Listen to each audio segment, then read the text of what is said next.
Hello and welcome to Ask an Apologist. My name is Matthew Middleberg and I'm joined today by Mike Sherrard, Alicia Wood, and our special guest, Xandra Grieme. This is a once a month live stream where we are here to answer your questions. You can ask an apologist live your questions, your spiritual concerns in the chat, whether you're watching on YouTube or on Facebook or on X. We would love to hear from you. We would love to know what you're thinking about, what you're considering. And we would love for you to share this stream with others. If you have friends that you think could be interested in this conversation, go ahead and share it right now. Send it to them, share it on Facebook, share it on X. And we would love for more people to be a part of this conversation. But we are so excited to have Xandra Grieme joining us today. Thank you so much for joining the stream, Xandra. Thank you guys for having me. It's great to be here. Awesome. Now, I don't know if I've ever said this to you, Xandra, but I often, in the past, when I've told people about you, I've said, you know, the Dos Equis guy, the guy that's the most interesting man in the world. I kind of think about that about you. You've been everywhere. You've done everything. You've had the most interesting life in the world. So maybe could you just tell us a little bit about your life, about your experiences, about what you've done, about your education, some of that. Well, I think you find me more interesting than I find myself. I find it interesting that he compares you to a man. So is it the facial hair, Matthew? Yeah, let's unpack that. Wow. No, God's been very good to me, and I've been blessed to be able to live abroad for a lot of my adult years and study lots of different places and teach lots of different places. And my research has kind of taken me, around here and there, and it's been a wild ride and a wonderful journey. And I kind of came all the way full circle back to where I started here in Colorado. And so I'm just kind of settling down and being a mom and not quite as rambunctious as I once was. But yes, I have I've done quite a few things in my life. Yeah, it's been fun and more adventures to come. That's great. Well, one of the things that I think people are fascinated to find out about you is that you have a degree in conservation biology. And that is absolutely fantastic and fascinating. True or false, and I won't take false for an answer, are you the sole reason that the Titipunamu exists and is still alive in New Zealand today? False. It's true. You saved, here it is. Here's the Titipunamu. You saved this by traipsing through the jungle. No, I was on a team of very qualified conservationists who, together with me, put in a lot of effort to save one population of Titipunamu, which were, yes, they were dying out in a forest that was unprotected. And we were able to, I was able to write and implement a plan to collect them safely and safely move them to a sanctuary that had a predator-proof fence around it. And now this population is breeding successfully. Their numbers are going up and they're doing great. I did not save the species. But I saved one little, I guess you could say, like a village. So that's amazing. So cool. You're the rescuer of a and village. It wasn't me. It was a team. I repeat, I was part of a team. They're so cute. Look at that little thing. They are incredible. This is the smallest bird in New Zealand. And it took me months of training just to be able to hear them, because their song is at the very highest, like in terms of kilohertz, what the human ear can actually hear. So it took me a long time to even train myself to be able to hear them. And then, as you can see, they're perfectly camouflaged. So they're very difficult to spot in the wild. And it took me a long time of traipsing through the jungle to just even find where they were living. But yeah. That's another God story. Cool. I feel like he showed me where they were. I love that. I love that. Now, how about Matthew raising the game here with this the picture and everything, the surprise. I think you've started something that you have to implement every single Continue, time. yeah. All right, I'll have to put a little bit more work into the pregame on future live streams to set up some photos and things. But yeah, that's great. Well, Xandra, you did that, but then you also went to Oxford and you studied theology and apologetics at Oxford, like Alicia and I did as well. We were all part of this program, and people are often super impressed when they hear that. Even though it wasn't some sort of crazy degree that we were part of, it was kind of a certificate in theology. But the training in apologetics that we received was real. And then you actually joined Alicia and I as coworkers. We were all on the same team together with a little ministry called RZIM. And between me and Alicia, which is your favorite? Oh my goodness, Matthew. Alicia, because of that question. Okay, No, fair just enough. kidding. She's my favorite between the two of us. Mike too, is my so, favorite. Yeah, yeah. Mike is my That's great. Well, we had a great time with that ministry. I know you and I got to particularly do a lot of missions together. We would go to different universities and speak on campuses and have conversations with college students. And I always just think of this image of you having a conversation with a little college freshman at University of Florida, and you were on your knees to talk with her because that was the height differential between the two of you. And I remember it was this. it was it was just so cool to see you getting down on her level to have this conversation. And she was crying because all of the students would come to you to cry, to pour their hearts out. And you were just comforting her and telling her about the love of God. And that's the image that I have of you on mission constantly. So Thank you yeah. for reminding me about that. I had forgotten about her. She was a really special person. Yeah, that Wow. was a talk on suffering. Yeah. And in the Q&A, so many people were asking about suicide. You know, it Mm, was just a lot of people's hearts and minds. And mm. I had a really good, deep conversation with her. Yeah. Thank you for reminding me. I want to be praying for Yeah. her today because I had completely forgotten that conversation. Wow. Wow. That's so awesome that you remember the details of that. That was, I think, 5, 6 years ago, I think now at this Yeah, point. So, probably. wow, that's amazing. Well, let me just remind everybody that this is a live stream Q&A. So if you have questions, if you want to talk to our apologists, if you want to ask our apologists, you can do so in the chat, and we will do our best to address those questions.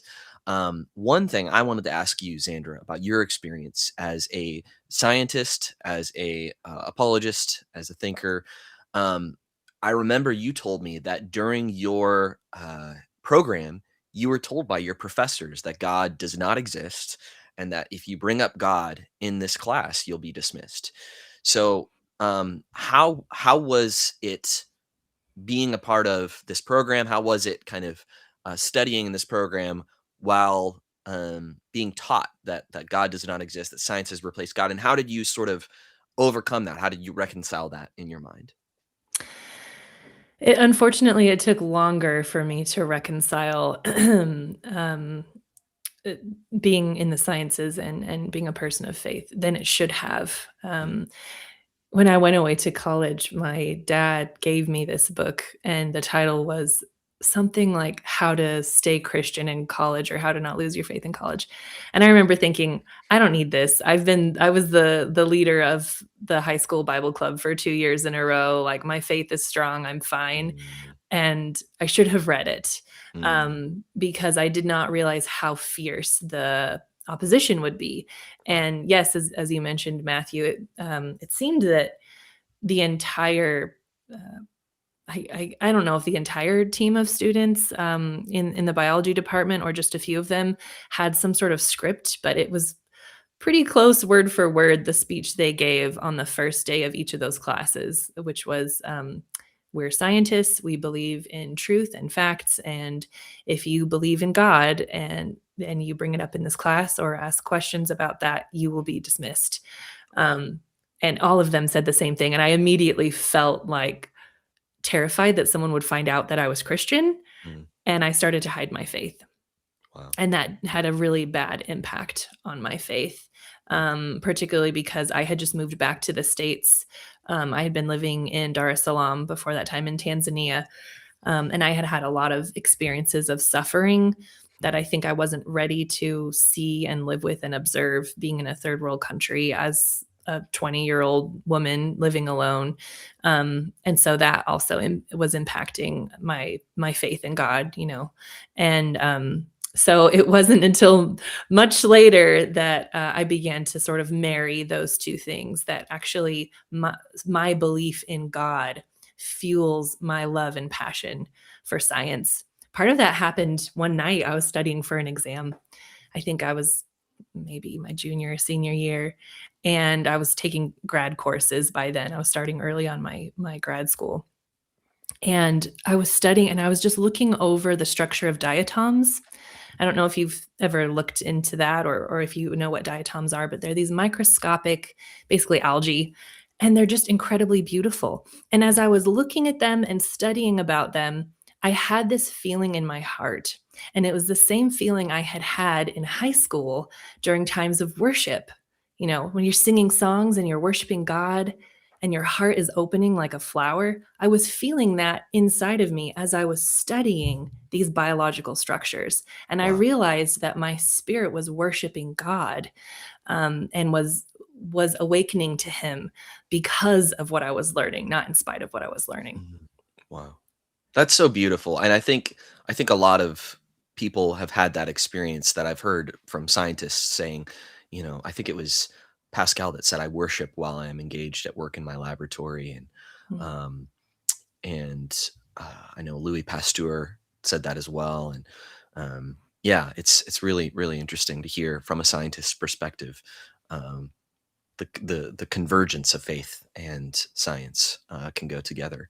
That uh, is a great transition to briefly, before we get to some of these questions that are coming in, talk about your new book, because you looked at nature and you saw how God had created that nature, how it called out in worship. Your heart called out in worship, and now you've written this book, 40 Answers from Nature. And this is where people can get it. If you want to scan the QR code, you can get the book here on Xandra's website. But yeah, tell us a little bit about this book and what it's like. I've been reading the book and it is fantastic. So I've got some specific questions for you about the book. But yeah, tell us about the book. And I think Alicia, you have a hardcover too, where you holding that up. Yeah, that's great. So a couple of us already have the book. But yeah, tell us more about the book, Xandra. Thank you so much for the plug and for putting the QR code up there. Yeah. That's great. Yeah. Man, I had so much fun writing this book. Yes, writing books is a grueling process, but it just many people have reached out to me and said, why don't you write a book about some of the ways that you explain things? Because oftentimes when people ask me questions about what I believe or why I believe, I'll answer, I guess, in an allegory. Well, it's the way I see it is kind of like this. And sometimes that's helpful to people who are struggling with understanding, or who have barriers to belief. And so I've compiled a lot of those responses. So the structure of the book, it's meant to be read in sequence from start to finish. And it begins with kind of general questions about, who am I, and purpose and meaning, whatever. And then it moves a little bit more into specifics about, okay, let's think about belief in God. Let's think about Christianity specifically. Let's think about the person of Jesus. And then it finally moves to, okay, what does it mean to actually follow God? What does it mean to actually give your life to him? And so these are 40 of the most common questions I receive in my apologetics career. And each question is answered by a character in nature. And that character might be a specific species of flower, a microorganism such as a tardigrade or a diatom, which I mentioned earlier. What can we learn about the answer to these questions from these created things? Wow.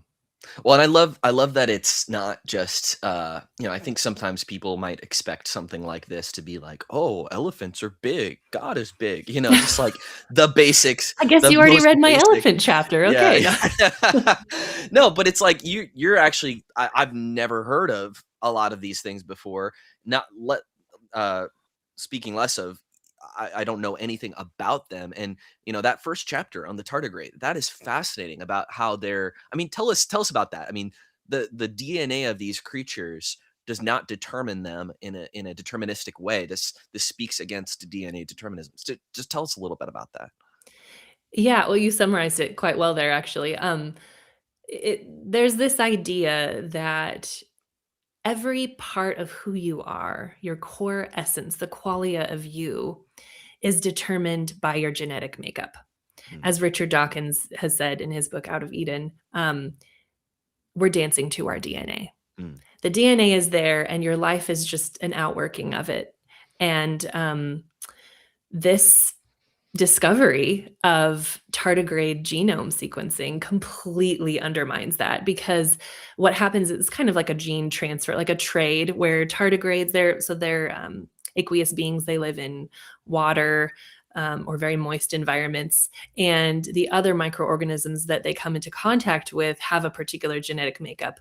But there's this sort of fascinating trade that's going on all the time. And I am not an epigeneticist, by the way, but this is just from what I've learned from, you know, books and articles that I've read. So it's as if Alicia and I go out for coffee, right? And I trade part of my DNA sequence to her, and she gives part of her DNA sequence to me, and then I go home. Am I still 100% Xandra, or am I part Alicia? That's kind of the question, because it's a very high amount of genetic material inside of a single tardigrade that is decidedly not tardigrade, in wow. some cases up to 20%. Wow. So you cannot say that it's, you know, 80% tardigrade and 20% not. No, it's 100%. That's what that creature is. It is this particular organism and this particular essence. And so it's not completely comprehensive, but it's an allegory, and it's somewhere to start. And it's an interesting thing to consider when we're talking about genetic determinism. Wow. That is fascinating. I love that. And yeah, there are so many little gems in this book that are like that. I loved the chapter on the sunflowers as well, how they turn towards the sun before it even comes up.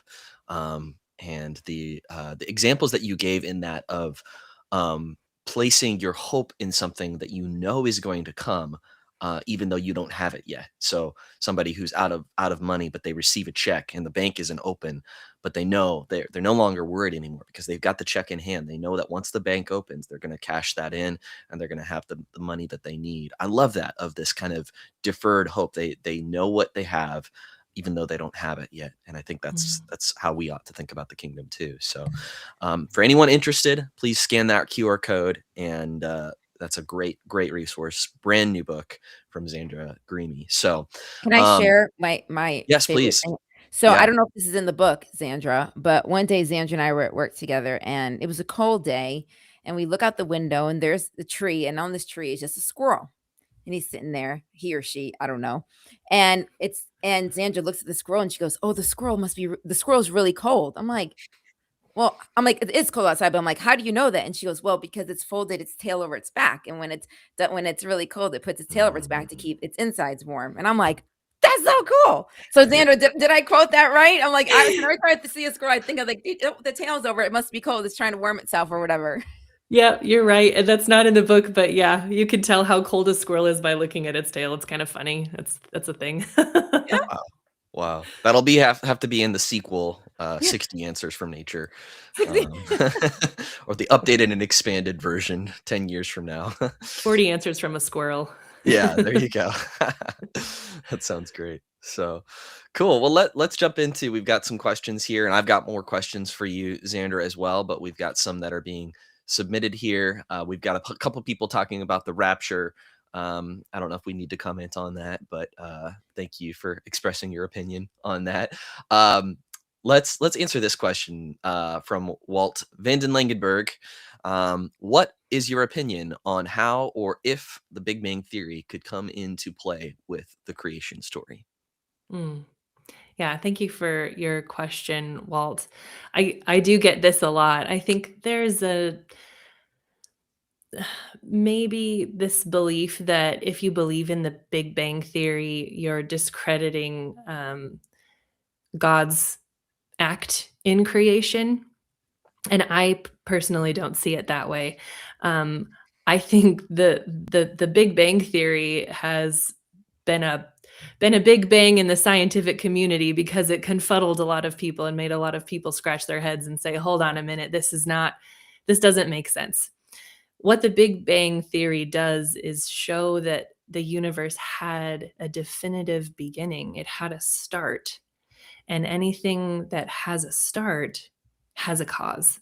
So what's the cause? And that's what a lot of cosmologists were asking at this time. And I don't think it's any wonder that at the time that this theory was developed and being discussed, 3 out of 4 of the top cosmologists in the world began their quest for God. Um, and some of the quotes from these gentlemen are quite staggering. You know, they're kind of scratching their heads saying, is this evidence for God? Could this mean that there is something more, that there's someone has monkeyed with physics, is basically what they were saying. So how does it come into play with the creation story? I think it shines a light on the creation story because, you know, look at the first words of the Bible: in the beginning, God. We've always known that. And not until the, you know, late 50s, early 60s, whatever, were people in the scientific community sometimes saying, okay, maybe it was in the beginning God. So I appreciate your question, Walt. And I think the Big Bang Theory has done a lot for the Christian community and the scientific community. That's great. I'll just add too, there was so much scientific resistance to the Big Bang Theory because it seemed to lend credibility to the biblical picture. Yep. There's a famous quote from, I think it was Syrian Maddox in Nature magazine, saying, "We can't consider the Big Bang model because it would give too much credibility to the biblical idea that there's a beginning, that there's a creator, and all of this." He's like, we can't allow this. But eventually, the evidence for the Big Bang through the cosmic redshift, as we look out at distant galaxies that are moving further and further away from us, the background radiation, all sorts of reasons. The consensus today amongst those who study is just overwhelming, and so they kind of have to say, okay, yep, there's an absolute beginning of the universe, and I think that points very strongly towards the God of the Bible in a very real way. Yeah, the name Big Bang was given by was it Sir Fred Hoyle, and he did it mocking. And it wasn't like they got in a room and thought, "What's the best scientific name to call this?" Yeah. It was given again, mocking it. Hoyle, among like all other cosmologists, basically at the turn of the century, held to a static state theory of the universe, that it was eternal and unchanging.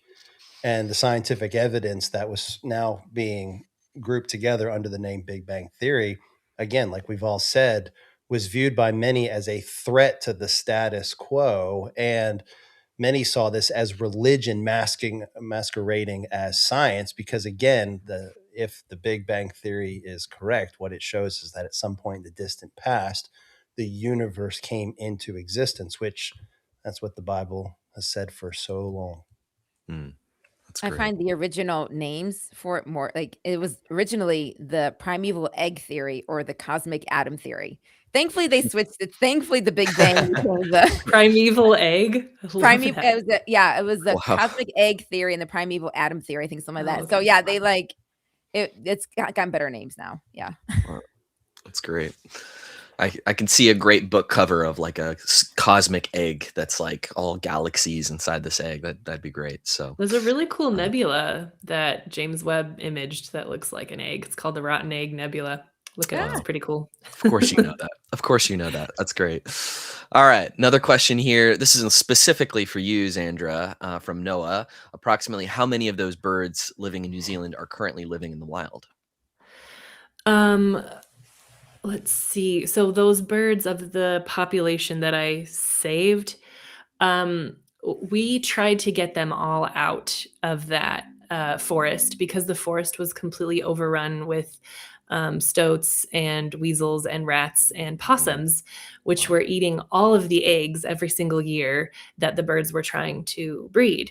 And so their population was just going down, down, down, down, down, and there were never any really surviving chicks.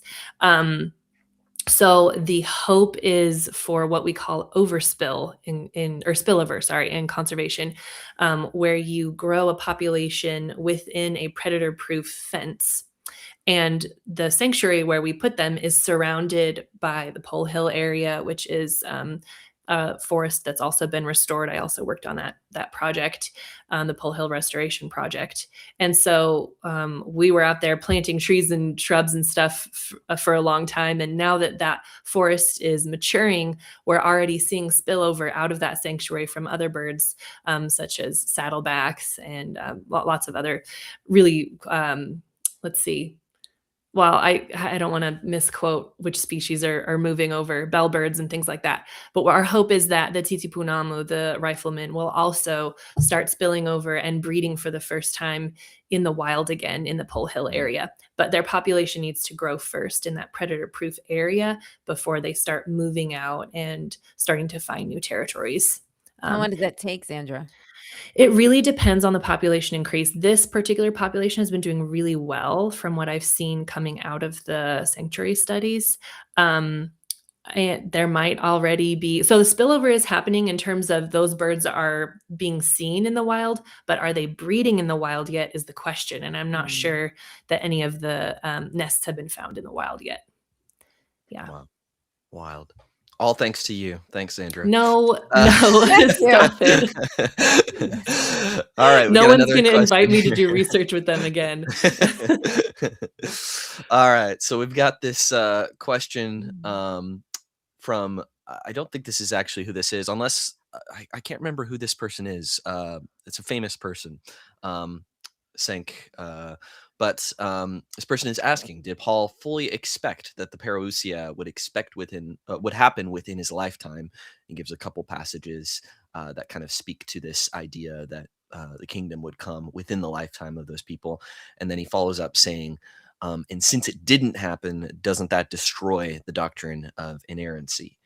So, if you guys do you want to start on that, or I have a couple thoughts that I can begin on You could this. start. And Okay. we'll build Yeah, on. I'll start on that. So, I don't think that Paul was in those passages saying necessarily that the kingdom of God will come in its fullness, that Christ will return to judge the world within the lifetime of those people. And I think partially we can know this because Paul, in various places, is very open-handed with his life.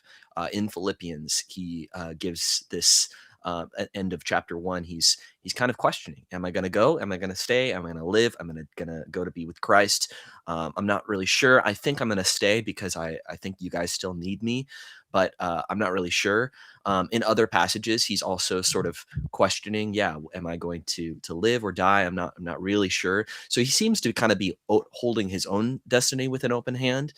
And I think this idea of the kingdom of God, we have this idea of it being now and not yet.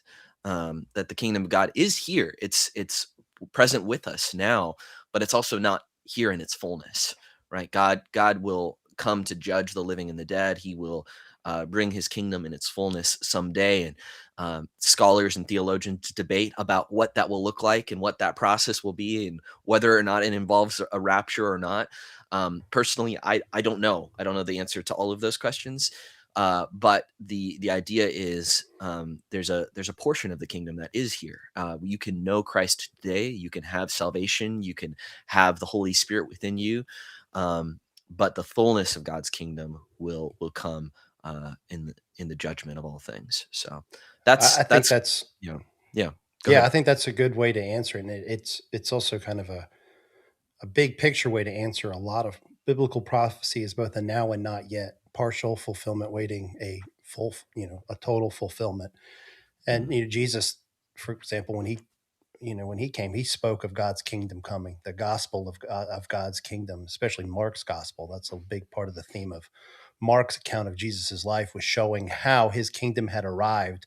And the good news that brings is the powers of darkness don't have the same hold over us as they once did: sickness, disease, demonic.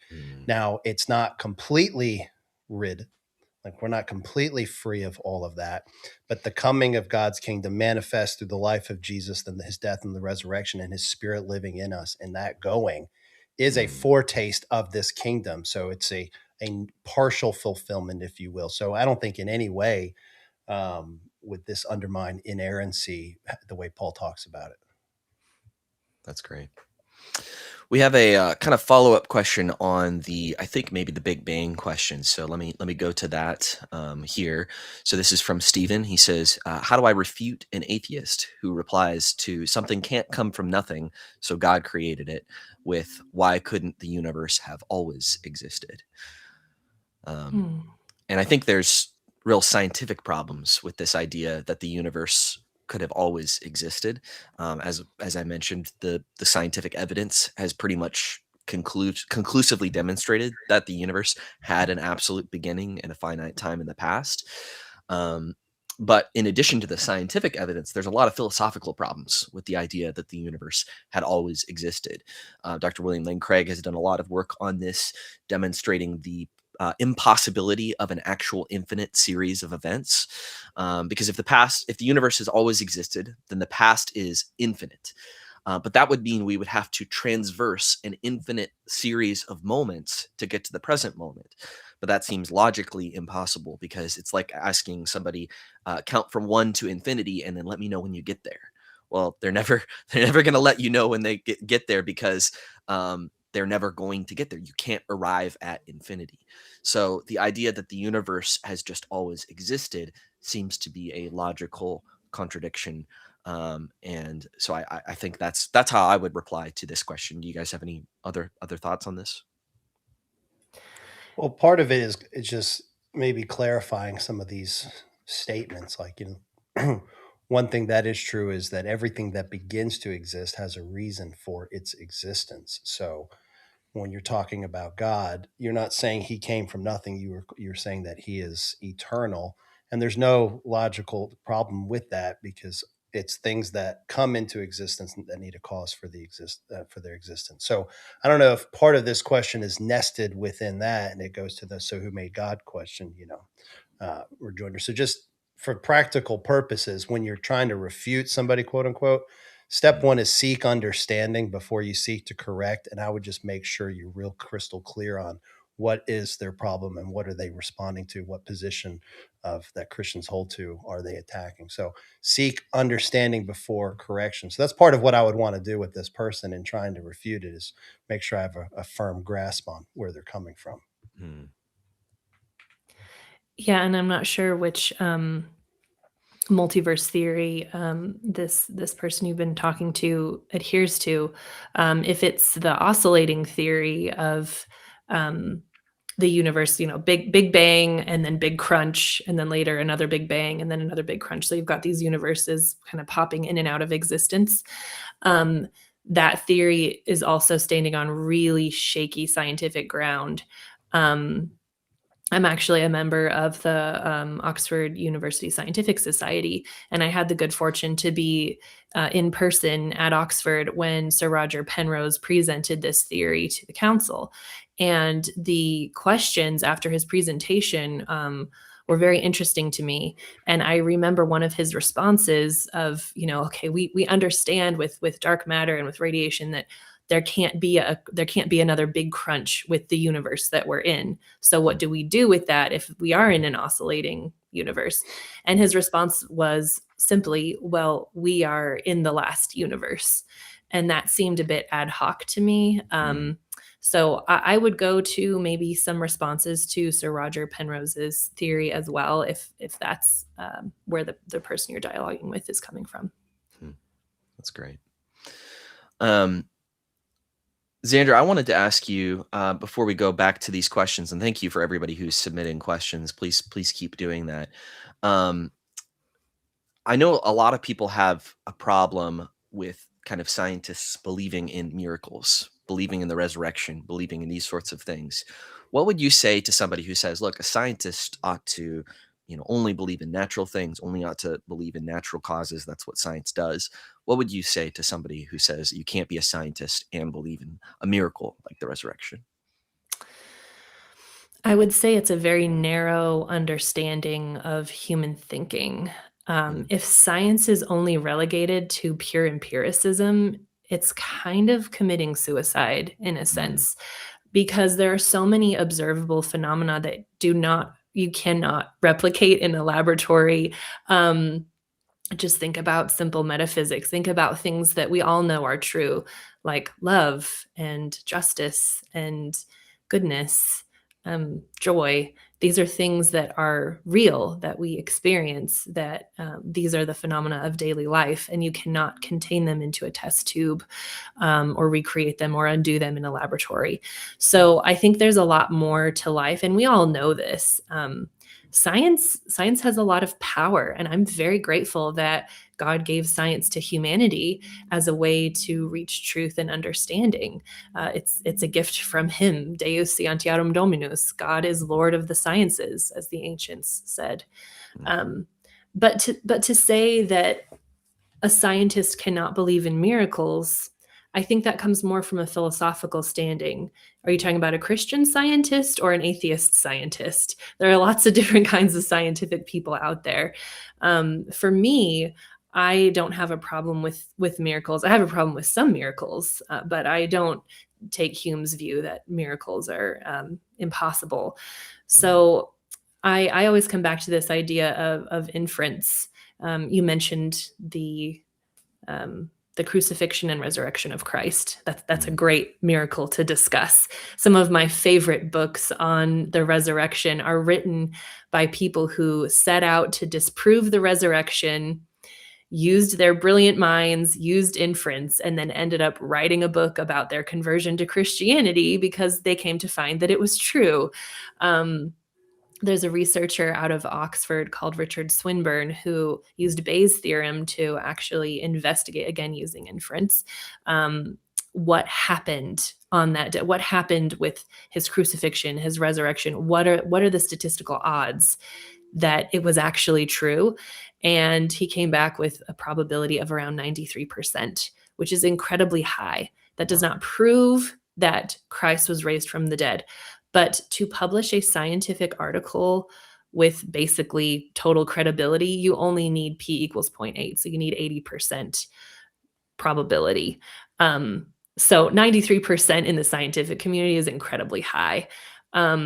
So again, I don't think that you can 100% prove anything, but I think if you use your God-given reason and you look into some of these things in a logical way, and you don't allow your emotions, such as fear that God might exist, or fear of what that might mean for your life, to influence what you're observing, I think the truth is out there, as they say in X-Files. Just go look.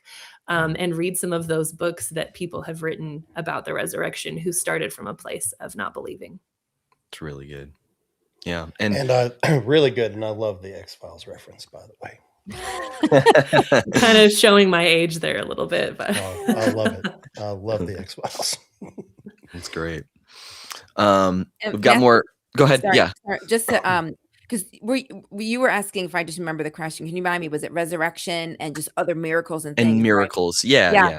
Yeah. And so I think the other thing I would add is just the reminder, because just in my conversations with people, they oftentimes take the position that whatever you get from science. Like science will tell you whatever it is you need to know. And there's almost like a blind spot to the limitations that science has, which Xandra alluded to in the beginning of her answer. And I think, there's, like she said, there's plenty of things that we do where we aren't necessarily running things through a massive scientific experiment. And so I think for a lot of people, if you limit yourself to just the natural world, and the natural world is all there is, you have to also then scientifically prove that the natural world is all there is.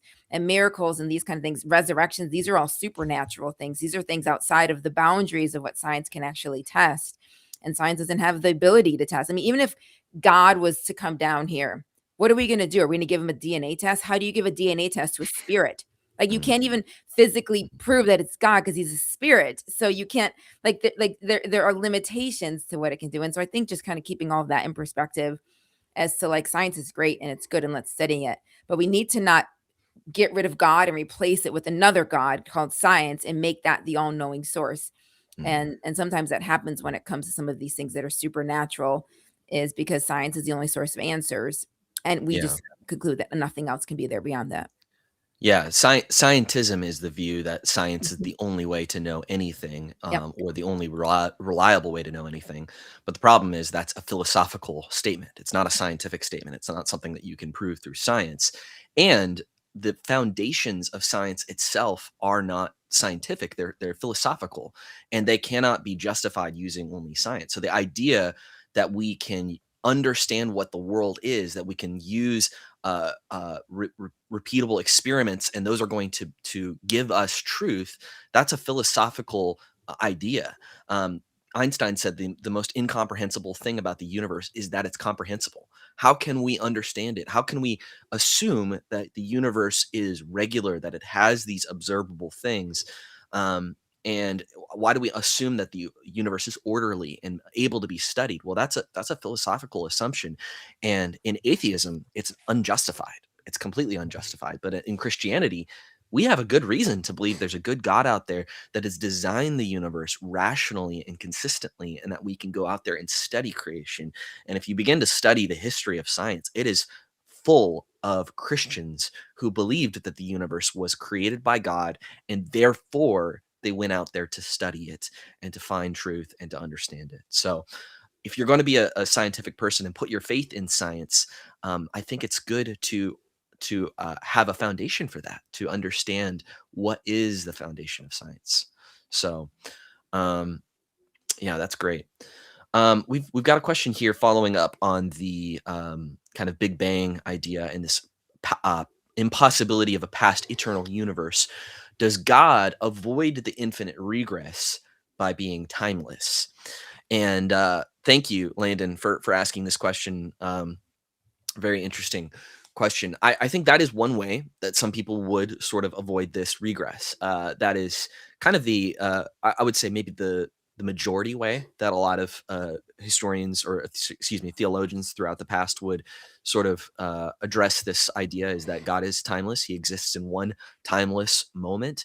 And so he is the creator of time. So he doesn't experience temporal succession at all. There's not an infinite amount of moments that God has to transgress. He is outside of the timeline. There are other ways of sort of understanding this too.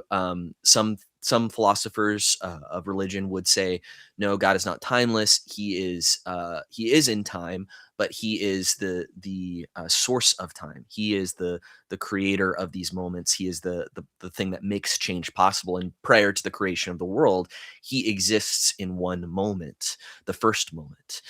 But he is the source of that moment. He's the source of all reality. And so there's different ways of sort of getting around this. That was one of my first questions when I began studying God and time, philosophy of God and time, is, does God experience an infinite series of moments to get up to the present moment? And we don't have to say that. We don't have to say that. Even though God is eternal, even though he always exists, he doesn't have to go through an infinite succession of moments to get to the present moment. So Yeah, that's good. And I think the key word there is source. That leaves room for you to work through your theories of time, but God is the source of all reality. And so there's your how you get away from the infinite regress, because he's the source of being, he's the source of reality. And whatever theory of time you have is going to be nested within that conception. mm. And Landon asked to follow up again, can there not be a similarly unprecedented, timeless, natural state? And that's an interesting question. I haven't thought about that in depth, but off the bat, I think you still have the scientific problems. So you still have all of the scientific evidence that seems to point to a beginning. And still philosophically, it just doesn't seem like the universe is the kind of thing that could be self-existent. God is the self-existent creator. He doesn't depend on anything else for his existence. He is a necessary being. The universe doesn't seem to be something like that. It seems to be a contingent universe that is. It doesn't have to be the way that it is. It doesn't have to exist the way that it is. And I find it dubious that there would be some sort of timeless state of the universe without God. That doesn't seem to make sense to me off the bat. But it's worth thinking about and continuing to consider. Yeah, good questions. All right. We've got a question.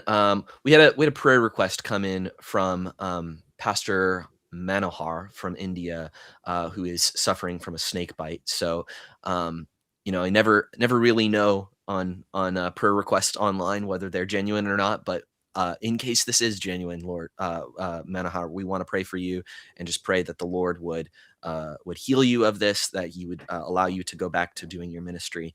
So, Lord, bless you and keep you and heal you of this, because we believe that He has the power to do that. So, thank you for sharing that request. Crusader Apologetics had a question slightly different than what the topics we've been talking about, but about the Bible.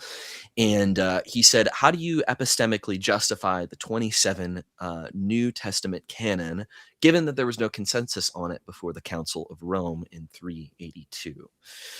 So I would maybe question the accuracy of that the Council of Rome would be the first time that we had the 27-book New Testament canon. I think we have quite a lot of evidence that there was kind of more of a consensus before that. Even the Muratorian fragment and different kind of lists that were given by the church fathers prior to that seem to indicate that there was a lot of consensus around the books of the New Testament. Now, it was a process. It certainly wasn't a book falling from heaven, the ESV New Testament journaling edition, single column, descending from heaven into the hands of the church fathers. There was a process by which the early church sort of determined which are the books that we think are inspired by God, which ones does it seem to be holy and infallible and all of that. We actually have an article on our website that I wrote on this subject called "How Do We Know the Right Books Made It into the New Testament?" So if you want to read that, go to apologetics.org. You can check it out. But just briefly, there were three kind of criterion that the early church used when they were determining which books should be included or not. Ties to an apostle. So was this either written by an apostle or by somebody who knew an apostle? Was it used in early church worship? So was this not just a book that was, or a letter that was written from one person to another, but was this something that seemed profitable for the entire body of Christ? And was it used that way in the early church? And then adherence to the rule of faith. In other words, what have all Christians at all times and all places believed? Does this align with that teaching? And so you compare the books that are in the New Testament, which do seem to all have those sorts of ties, to books that came much later. I actually had a friend who just asked me on Sunday. She said, "Why is the Gospel of Thomas and the Gospel of Mary? Why were these removed from the New Testament? Why were these taken out?" And I had to tell her, well, they were taken out. They weren't taken out. Right. Number one, they were never in there because they were written Way far late. after the lifetime of the eyewitnesses. They were named with these names to give them the appearance of credibility, but they were written in the 2nd and 3rd centuries, so far after the lifetime of the eyewitnesses. So no ties to an apostle. They weren't used in early church worship, and they have crazy teachings in them, like the Gospel of Thomas, which says if a woman wants to be saved, she must make herself a man. So some bizarre teachings in those books that would give them no credibility with the early church. That's why they weren't even considered to be put into the New Testament. So I hope that's helpful. Go and check the article for a little bit more on that subject. Yeah, that's good. I love and I hate this online stuff because I'm always just curious about what's behind that question. Like, why that question? Because it wasn't written from just a normal, how can I trust that these are sacred scripture? It's almost like, why these and not those? So I'm just curious where they come from because, yeah, historically, there was a lot of agreement very early on. Yeah, it did take time to iron out all of them. But by the end of the 1st century, the majority of the books that we consider the New Testament were recognized as the sacred scriptures. So I'm curious if it's like they have an issue with one of the 27, with all of the 27. I'm just so, again, I love and hate online because I've had a million more questions for whoever this person was. Now, don't flood with a million different questions. We don't have enough time for all of it. Well, unfortunately, people are flooding, so we've got a lot of questions coming in, which is great. We love that, actually. We love that people are passionate about these things and are asking questions. I'm trying to determine what's kind of the next best follow-up question here. Let me ask this one, just since it's kind of in line with your specialty here. Xandra. So science, Walt says science can absolutely prove what can be tested. So theoretically, science can't prove their version of creation because they weren't there and it's not a repeatable event. Do you have any thoughts on this, Xandra? Let me just read it one more time. Science only can absolutely prove what can be tested. Oh, yes. So theoretically, science can't prove their version. Their version? Of creation. Right. Okay, Science yeah, he's version of talking. I remember his previous question. I'm sorry. Right. Yeah, the interesting thing about origin science as well, of how did creation come into being, is the multiverse theory of the universe didn't have a start, creation didn't happen on purpose. It has so many philosophical holes, which Matthew already mentioned. For one thing, it doesn't disprove God. God technically could have created a multiverse if he wanted. So the entire impetus for coming up with this theory, which by the way is not a scientific theory, I actually traced the origin of this theory, and I found the very first place it was mentioned was in a poem by Edgar Allan Poe. That's the first time the word multiverse is used. It's in his work Eureka.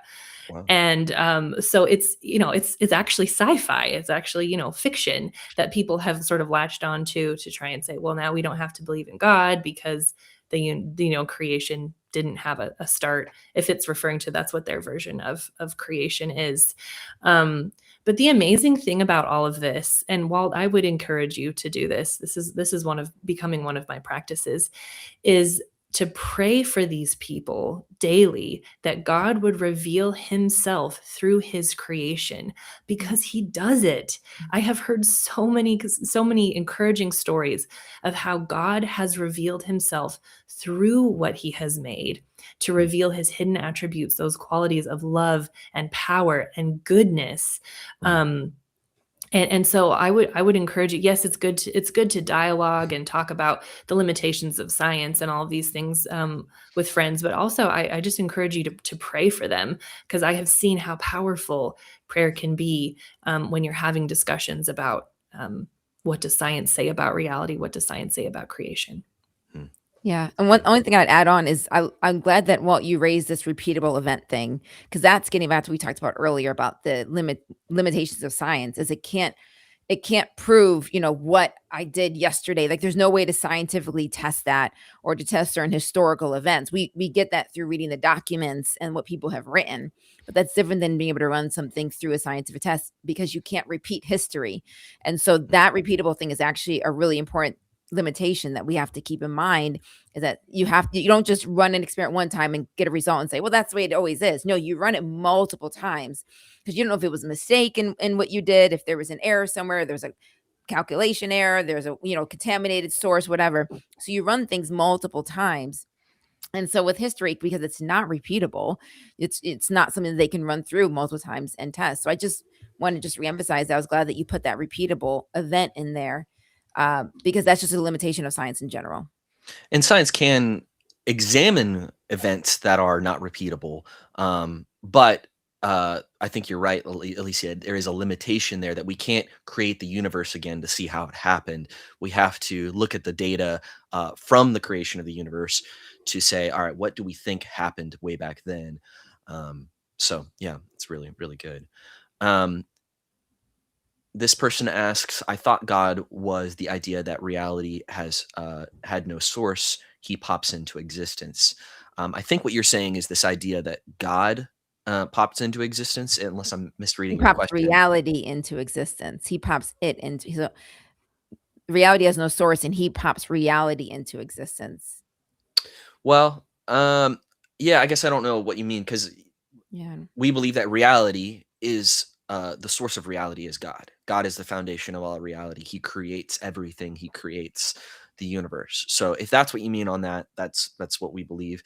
God himself does not begin to exist. So if that's what you're asking about, God does not pop into existence. God always exists. He's eternal. That's what Christians believe about God. That's the kind of the philosophical idea of this maximally great being that exists within all possible worlds. He is necessarily existent. He's the source of all reality. He is eternal. So he never begins to exist, and therefore he doesn't need a cause for his existence because Right. he is self-existent. Anything that begins to exist must have a creator, must have a cause, because babies have parents, inventions have inventors, effects have causes. That's just a logical law. So hopefully that clarifies that for you. Pastor Wade has this really interesting kind of distinction here. Science is the how, God is the why. And I love this distinction. I think I use this often when I'm talking about science, because sometimes people, I feel like especially in the biological realm, and maybe you can speak to this, Xandra, there's sort of a reductionism that happens that says, if I know how something works, I have exhaustively explained it. And it's like, well, that's not necessarily true. If you ask, you know, how is there a cup of tea? It's I could talk about the diffusion of the hot water and the leaves and all of that. But if I say, why is there a cup of tea? It's, well, Matthew was sleepy and he wanted some caffeine. And those are non-competing explanations. You actually need both of them to have a complete picture. And I think sometimes we think, okay, we've studied more about the universe, we've understood more facts about the universe, about biology, about science, about metaphysics, about all these things. Therefore, we don't need to have a God. And it's like, no, actually, God explains the why a lot of those things happen, why we have a universe that's so finely tuned for life, that has life at all, that can sustain life. Do you want to speak to that maybe a little bit, Xandra, or have I said too Yeah, much? I not much to add to what you said so well, but I suppose it makes me think of when we had a bunch of Monets come through the Denver Art Museum, and I wanted to go and see this with my dad, who teaches art history, and he's a very accomplished artist himself, because I wanted to learn more about Impressionism and Monet and all this stuff. Mm. And walking through that gallery was so much fun because, my dad was explaining a bit about the mechanics of, what does the light do in these impressionistic pieces. But also he told me about the life of Monet and why he painted certain things at certain times and what they were for, what was behind it. And by the time I came to the other end of that gallery, I hadn't just seen a lot of artwork. I had gotten to know the artist. I had gotten to know the mind behind the beauty. And that for me was so much more impactful. So yes, science can tell us how do these things work? What are the mechanics of them? But as we're observing this, there's a why behind it. There's a mind behind all of it. And nature is not neutral. Nature points to something far beyond itself, far greater than itself, to the mind behind you and me and that tree and that bird and that faraway nebula. Mhm. It's really amazing. And I think we do ourselves a huge disservice to stop at the how and not continue. Like you said, they are not, not overlapping magisteria. These are complementary answers that add a depth and broaden the horizon of our understanding of reality. Hmm. Mm-hmm. It's really great.